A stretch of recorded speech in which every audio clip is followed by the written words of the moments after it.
Hola amigos, soy el doctor Carlos Prince, médico o especialista en medicina integrativa. El día de hoy quiero mostrarles un video que hice con mucho esfuerzo sobre la diabetes.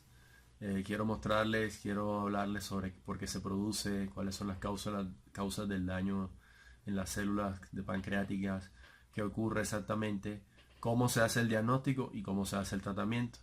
Espero les guste este video, espero lo disfruten, lo compartan con sus compañeros, con sus seres queridos y con toda aquella persona interesada en el tema de diabetes.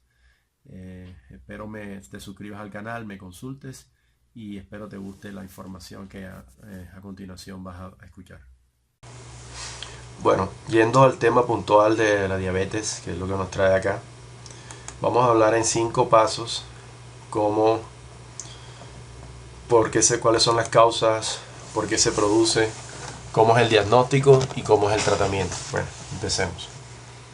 Dentro de las causas, pues las guías de la diabetes, sobre todo la American Diabetes Association, que es la ADA, pues a los 12 años que llevo ejerciendo como médico, desde 2014 siempre veo que dicen lo mismo. O sea, que la diabetes es un mecanismo desconocido, no se sabe por qué se produce, sobre todo la diabetes tipo 2, la del adulto, que no se sabe por qué se produce, que hay una resistencia a la insulina, que es mecanismo genético. Pero aquí vamos a demostrar que no es tan así como ellos dicen, porque hay otros factores que ya se han estudiado y la mayoría de investigaciones que hay hoy en día demuestran lo contrario. Bueno, vemos aquí esta figura, básicamente esta figura que vemos acá, perdón, vamos a ampliarla un poco. Esta figura que vemos acá, vemos el sujeto obeso y el sujeto delgado. Entonces hay unas líneas donde vemos cómo se llega a la enfermedad y unas líneas de cómo se llega a la salud. Pues básicamente el eje común de los pacientes diabéticos es un estrés oxidativo y una inflamación celular aumentada. Inflamación celular aumentada, estrés oxidativo. Ahora, ¿de dónde viene el estrés oxidativo? ¿Y qué es el estrés oxidativo? El estrés oxidativo no es más que la capacidad que tiene el cuerpo de digerir los alimentos para producir energía. Entonces para eso necesita oxidar, sobre todo oxidar la glucosa, que viene de los carbohidratos, oxidar las proteínas, que son los aminoácidos, y oxidar las grasas para producir ATP y producir la vida en movimiento. Básicamente es eso. Pero ¿qué sucede? Cuando se habla de estrés oxidativo indica que el cuerpo está oxidando, o sea, está quemando mucho los alimentos, o sea, está quemando mucho o los hidratos de carbono, que son los carbohidratos, o está quemando mucha proteína, o está quemando mucha grasa.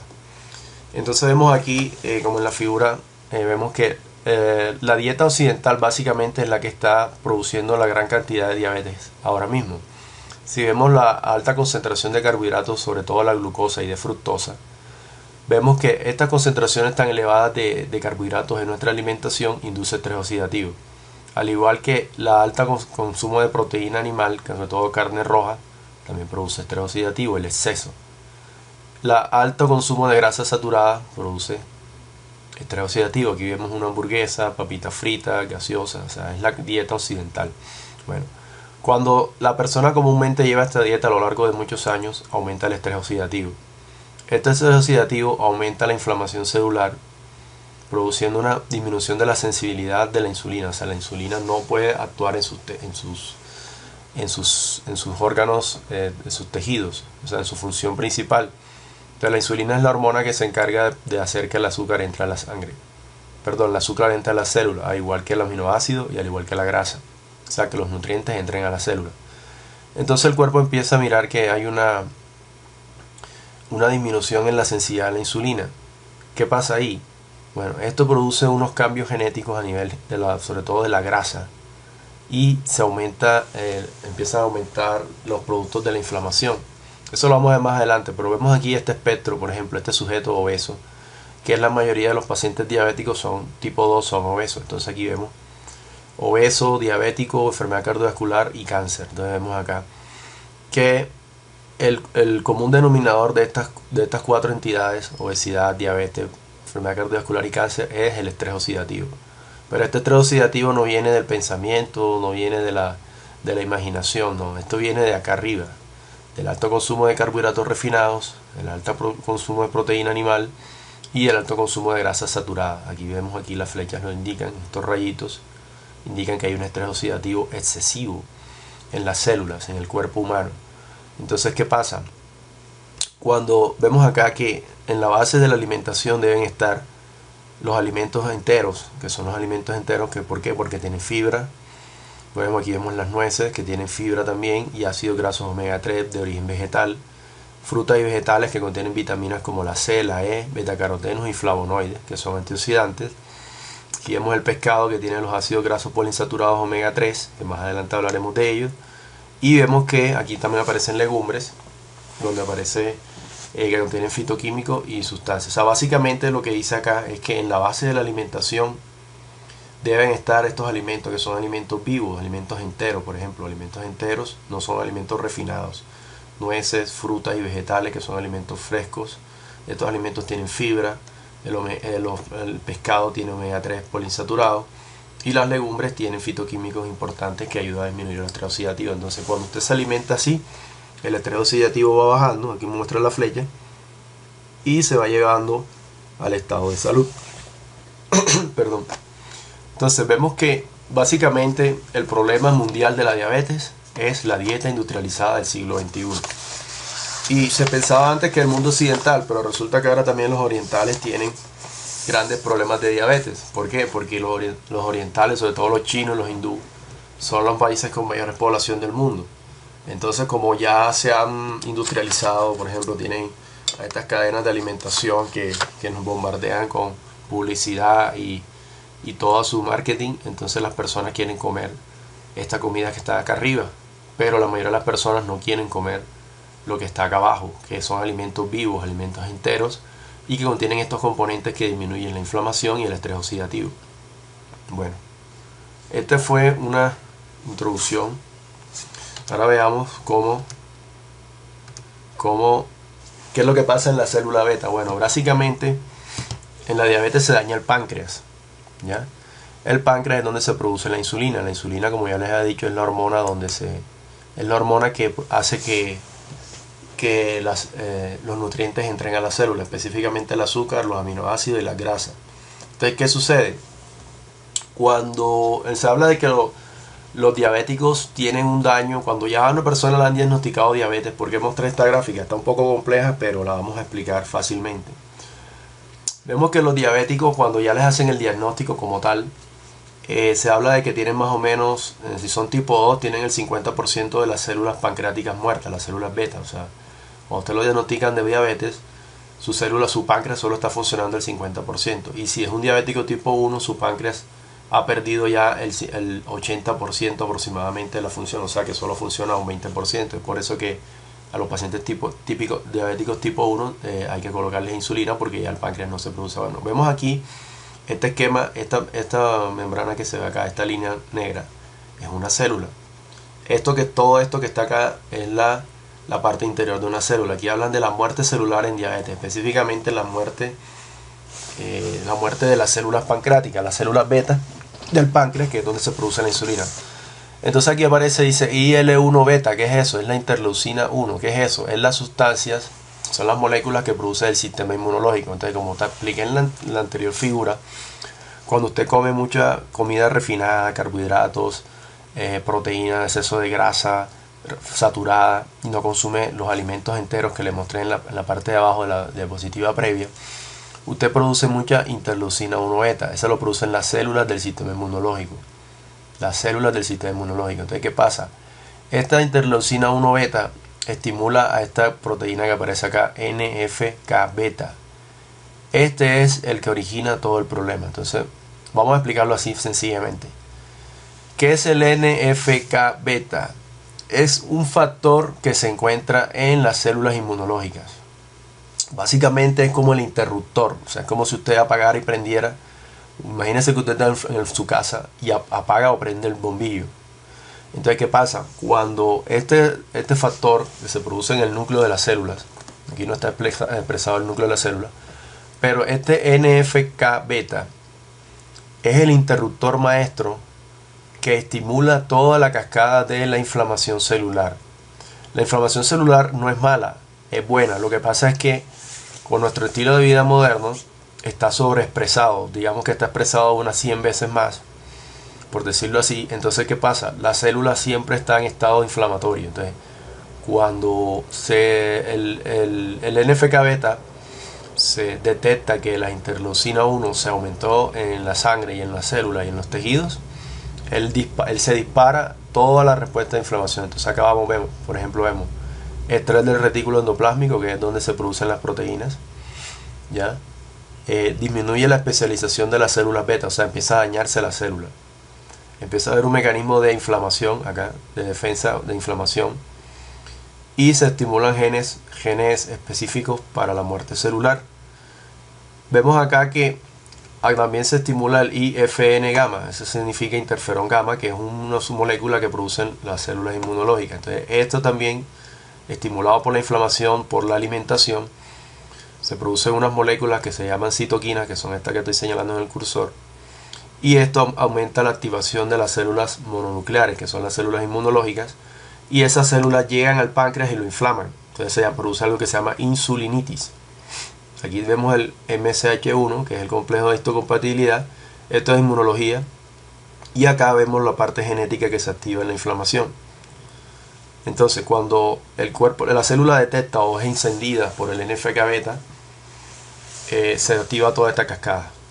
Se produce una insulinitis y esta insulinitis lleva a la muerte celular cuando es muy persistente. Entonces vemos que la base fundamental de por qué se daña el páncreas es una inflamación crónica. Entonces es importante que esto lo sepan, aunque es un poco técnico, pero es importante porque yo pienso que la persona diabética debe tomar la salud por sus manos. Entonces no lo quería colocar, pero sí me tocó porque pienso que es importante que el diabético, la persona que tiene el diagnóstico de diabetes, tome las riendas de su enfermedad. Vemos acá, entonces, para concluir la parte de por qué se produce la diabetes. Entonces vemos acá en esta figura ilustrativa, que es una de las más recientes que investigué. Los investigadores han dicho que la diabetes, ¿por qué se produce? O sea, si a mí me pregunta, doctor, ¿por qué se produce? Bueno, mire, yo le voy a contestar de la siguiente manera lo que dicen los investigadores, lo que más investigan. La diabetes mellitus es una interacción, se produce por una interacción entre genes, medio ambiente. En el medio ambiente está incluido virus, que son los agentes infecciosos que nos atacan, el microbioma, que es la parte de la flora intestinal, aquí está el intestino, o sea, una alteración en el microbioma. El microbioma es considerado como un órgano de microorganismos que hace parte de nuestro ADN y influye en nuestras funciones biológicas.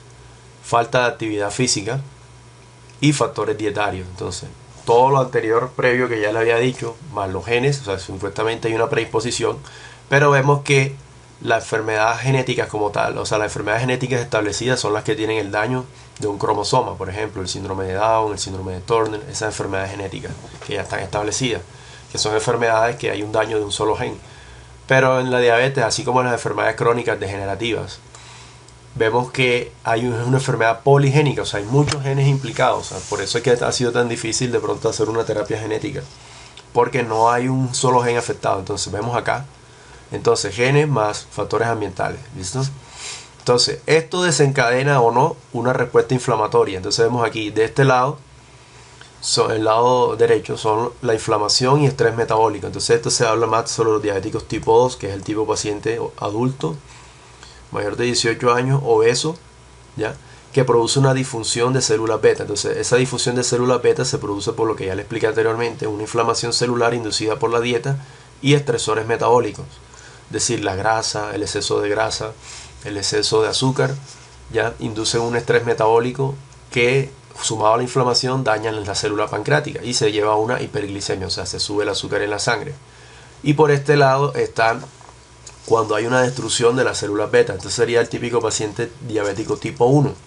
Entonces en el diabético tipo 1 la inflamación celular es mucho más severa y hay una autoinmunidad, o sea, el mismo cuerpo no reconoce a las células del páncreas y las destruye. Entonces cuando ya tú produce una hiperglicemia, que es cuando ya el paciente le dice que hay que colocarle insulina porque prácticamente no produce insulina, en un 80% su páncreas está destruido. Entonces aquí vemos el espectro clínico que se llama diabetes, diabetes tipo 1, diabetes tipo 2 y otras formas de diabetes. Las otras formas de diabetes podemos decir la diabetes gestacional, las diabetes inducidas por medicamentos como los que toman corticoides, las personas trasplantadas, las personas que toman medicamentos antirretrovirales para el VIH. Pero vemos que todas las formas de diabetes tienen unas complicaciones que son iguales. Entonces el mecanismo de daño es igual en todas las formas de diabetes. Si bien lo producen diferentes factores, pero el daño es igual. Todas llevan a complicaciones tanto microvasculares como macrovasculares. Entonces empecemos por las microvasculares. Aquí vemos el ojo, que es la famosa retinopatía diabética. Aquí vemos un riñón, que es la famosa nefropatía diabética. Y aquí vemos, esto es una neurona, vemos la neuropatía diabética. O sea, significa que se daña la retina, se daña el riñón y se dañan los nervios. Entonces, si te daña la retina, entonces doctor, veo borroso, no veo bien, el ojo me duele, no veo nada, veo nubes, veo borroso, veo como algodón. ¿Listo? Retinopatía diabética. Y la nefropatía, entonces empieza a sentir que los pies se le hinchan, le duelen las piernas, orina poco, ¿ya? Entonces empieza a hacer falla renal por el daño inflamatorio inducido por la diabetes. Y la neuropatía es cuando empieza a ser la persona que se le hormiguean las piernas, no siente las piernas, le pesan las piernas. Eso es neuropatía. O sea, toda la inflamación que le mostré anteriormente daña la microvasculatura de los nervios, la microvasculatura de los riñones y la microvasculatura de la retina. Dentro de las complicaciones macrovasculares vemos la enfermedad arterial coronaria, que está el corazón, sus vasos sanguíneos, se daña, entonces se produce el infarto, la cardiopatía isquémica, y los otros vasos producen la enfermedad arterial periférica, que es cuando se producen las úlceras del diabético, la mala circulación y todo aquello que está en los miembros. Y aquí vemos el cerebro, entonces en el cerebro se produce el derrame cerebral, o derrame cerebral isquémico o hemorrágico. Básicamente es eso. Entonces vemos que básicamente la diabetes es un factor. Los factores inflamatorios, los factores autoinmunes y los factores de estrés metabólico inducidos por la alimentación son los que desencadenan todo el daño pancreático que lleva hiperglicemia y a lo que le comenté ya anteriormente. Bueno, ya pasamos la parte complicada, la parte pues difícil, la parte gruesa, como decimos nosotros. Vamos ahora, ya sabemos que lo produce, por qué se dañó la célula, qué ocurrió en el páncreas, qué ocurrió en el cuerpo, por qué se está dañando. Ahora vamos a ver cómo sabemos nosotros cuando una persona es diabética. Bueno, fácil. ¿Eres diabético? Sí, estás en los criterios diagnósticos que te comento a continuación. Entonces, una glucosa en ayunas mayor o igual a 126 hace el diagnóstico de diabetes. Entonces, debemos saber que para decir que la glucosa está en ayunas debió no haber tenido una ingesta de alimentos por lo menos 8 horas antes.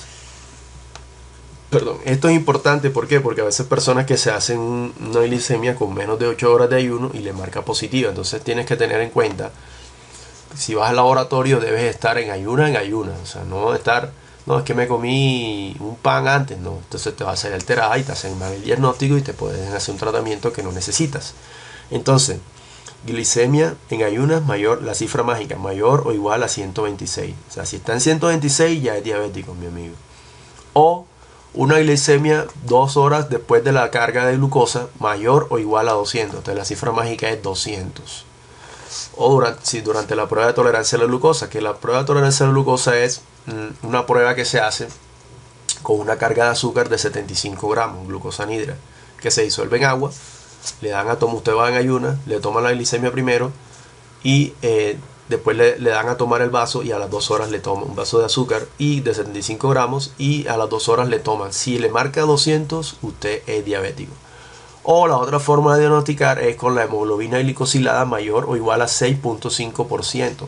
La hemoglobina glicosilada es la fracción de la hemoglobina que capta la glucosa sanguínea. Entonces esto te mide básicamente los niveles de azúcar en los últimos durante los 3 meses previos. O sea, entonces, por ejemplo, si te da mayor de 6.5, entonces ya tienes más de 120, o sea, significa que tus promedios de azúcar en ayunas o después de alimentos fueron más de 126, entonces indica que eres diabético, ¿ya?